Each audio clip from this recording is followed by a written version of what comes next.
Hello everyone, welcome to the session. This is Mundan Raghavan. In today's video, we are going to install the Eclipse IDE for Java. There are a lot of other IDEs available for Java, such as like NetBeans and IntelliJ, but my favorite is Eclipse IDE, and it will have a lot of plugins for Git, Maven, and let's say for coding standards, it will have the SonarQube, and it have lot of, let's say, plugins available for Java.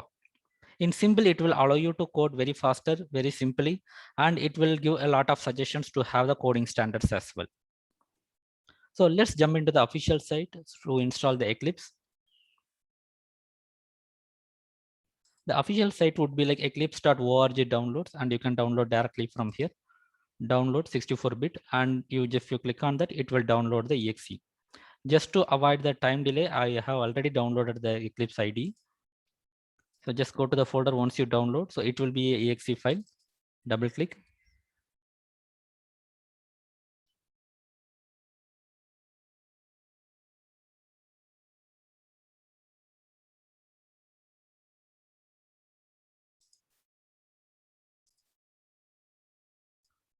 After a few seconds, it will show the pop-up like this, and you can choose the different options here.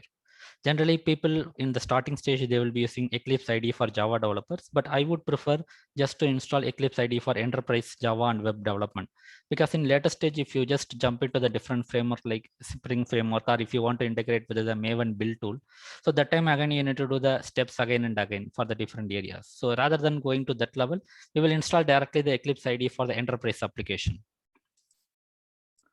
Then just make sure you know where it has been installed. So it will be installing into your users folder and Eclipse JEE 2021-06 install, and you need to accept the agreement from the Eclipse side. So read through it.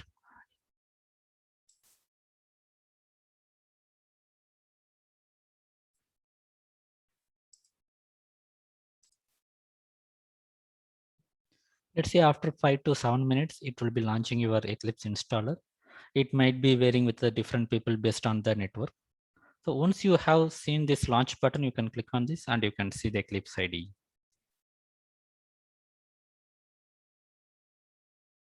Here it will ask you to just enter the workspace where it will be saving all your projects of Java. So let's say I'm just saving it here. If you want to have a different location, you can save it.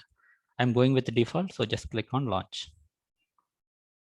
The first time it may take few seconds extra, but next time onwards, it will be taking very less time to open the Eclipse IDE.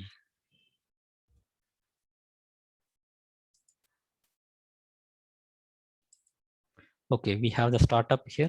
And let's say if you want to open a new thing, you can just go to here and you can look for the different options here. Here you can see a different options more than the normal IDE. Why? Because we have installed the enterprise application Java developer tool. So that's why you are seeing the Maven project and JavaScript file. It supports a lot of things for the web development as well. So let's say if you want to just click on a normal project, just click on new and click on others. You type a simple Java project and click next. And you will be starting with your project name and you will be giving the SDK which you want to give, or let's say SDK, not SDK, actually JDK. And you will be giving other details about the project. So these are the details we will be giving when you start with the Java project. However, here we have focused only on to install the Java Eclipse. So we have installed the Java Eclipse IDE successfully, and we have opened the different projects wizards as well. So this is all about installing the Eclipse IDE. So thanks for watching and have a great day.